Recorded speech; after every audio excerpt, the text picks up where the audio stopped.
Hello दोस्तों, कैसे हैं आप? मेरा नाम प्रिया है। मैं दिखने में बेहद खूबसूरत हूँ। मेरी उम्र लगभग 20 साल है।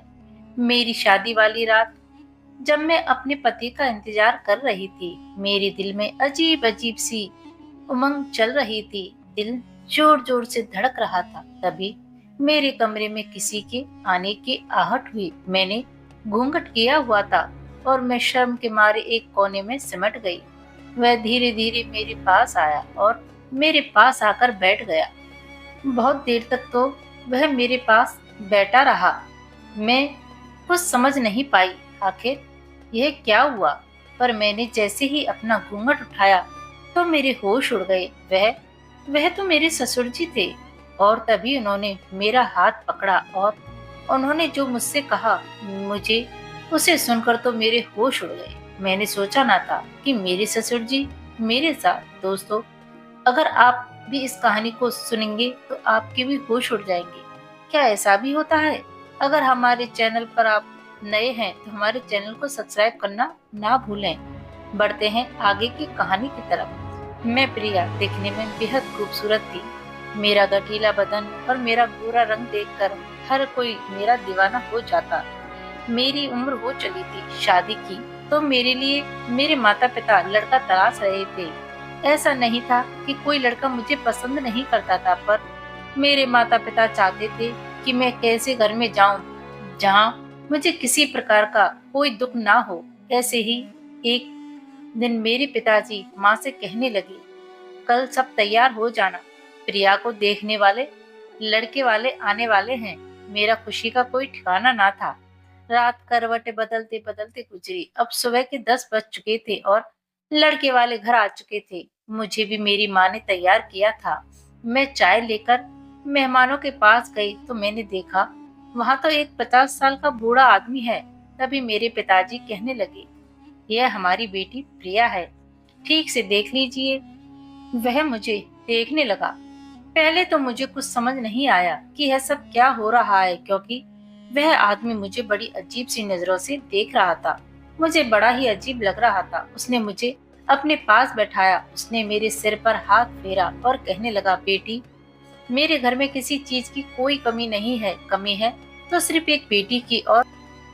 और फिर वह पिताजी से कहने लगे कि हमें आपकी बेटी पसंद है। इस तरह मेरी शादी उस लड़के से तय हो गई जिसे मैंने देखा भी नहीं था। फिर मेरी 15 दिनों में ही शादी हो गई। मैंने उस लड़के का चेहरा भी नहीं देखा था और उसने भी मुझे नहीं देखा था।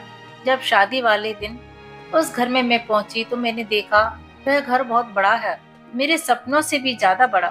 पर वहां पर कोई नहीं था मेरे स्वागत के लिए। वहां सिर्फ नौकर चाकर ही थे। उन्होंने मुझे मेरा कमरा दिखाया और फिर अपने कमरे में मैं चली गई। रात होने पर मैं अपने पति का इंतजार करने लगी। आज मेरी सुहाग रात थी। इस दिन लड़कियों के तरह तरह के अरमान होते हैं। मैं बहुत खुश थी। सभी दरवाजे पर एक आहट हुई तो मैं चौंक गई। दिल धक धक करने लगा और अजीब सी बेचैनी होने लगी और थोड़ी घबराहट भी और थोड़ी शर्म भी मन में होने लगी थी। मैं पल के झुकाए अब घूंघट में बैठ गई। वह मेरे पास आया और मेरे पास आकर बैठ गया। वह बहुत देर तक ऐसे ही बैठा रहा। फिर उन्होंने मेरा हाथ पकड़ा। पहले तो मुझे कुछ समझ नहीं आया, पर जब बहुत देर हो गई मैंने अपना घूंघट उठाया। जैसे ही मैंने घूंघट ऊपर किया तो मेरे होश उड़ गए। यह देखकर मैं चौंक गई थी। आखिर मेरे पति कहाँ हैं जिससे मेरी शादी हुई है? ये तो मेरे ससुर जी ने मेरा हाथ पकड़ा और मुझे कहने लगे कि बेटी, मुझे माफ कर दो। मैंने तुम्हारे साथ बहुत बड़ा अन्याय किया है। तुम मुझे माफ कर दो। मैं तुम्हारा गुनहगार हूँ। मुझे कुछ समझ नहीं आया, आखिर ऐसा क्या हो रहा है? वे रोए क्यों जा रहे थे और रोए जा रहे थे। फिर मैंने उन्हें चुप किया और उनसे कहने लगी, पिताजी, बताइए क्या बात है? आखिर आप ऐसा क्यों कह रहे हैं? पिताजी, आप रो क्यों रहे हैं? क्या बात है? आंसुओं से भीगे हुए शब्दों में उन्होंने कहा, बेटी, मुझे माफ कर दो। मैंने तुम्हारे साथ बहुत बड़ा अन्याय किया है। मैं सोच रहा था कि मेरी बेटी की शादी हो जाएगी तो वह सुधर जाएगा, लेकिन वह आज भी उसी औरत के पास है। वह औरत उसे अपने प्यार के जाल में फंसकर सिर्फ उसका पैसा लूट रही है।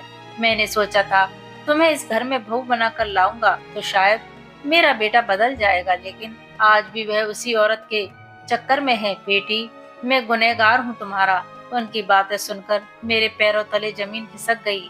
मेरी शादी जिस इंसान से हुई थी वह तो इस घर में था ही नहीं, वह तो किसी और औरत की गोद में बैठा था। लेकिन मैंने ससुर जी को संभाला। मैंने उनका हाथ थामा और कहा, पिताजी, आप जो हो गया सो हो गया, आप चिंता मत कीजिए। अगर मैं इस घर में आई हूँ तो अब सब ठीक होगा, बस आप मुझ पर विश्वास रखिए। उनकी आंखों में उम्मीद की एक चमक उठी। दिन बीतते गए, मैं देखती रही कि अमित, मेरा पति, उस औरत के चक्कर में किस तरह फंसता जा रहा था। वह औरत उससे तरह तरह के गहने, पैसे, तोहफे लेती और हंसती थी। अमित को लगता था कि वह सचमुच उससे प्यार करती है, लेकिन मैं जानती थी यह सिर्फ दिखावा है। फिर एक दिन सच्चाई खुद सामने आ गई। अमित के हाथ उस औरत का मोबाइल हाथ आ गया। उसने उसके सारे राज छुपे हुए थे। उसने देखा कि वह औरत एक साथ कई लड़कों से बात करती है, सबको अपने प्यार के जाल में फंसाती है और सबका पैसा लूटती है।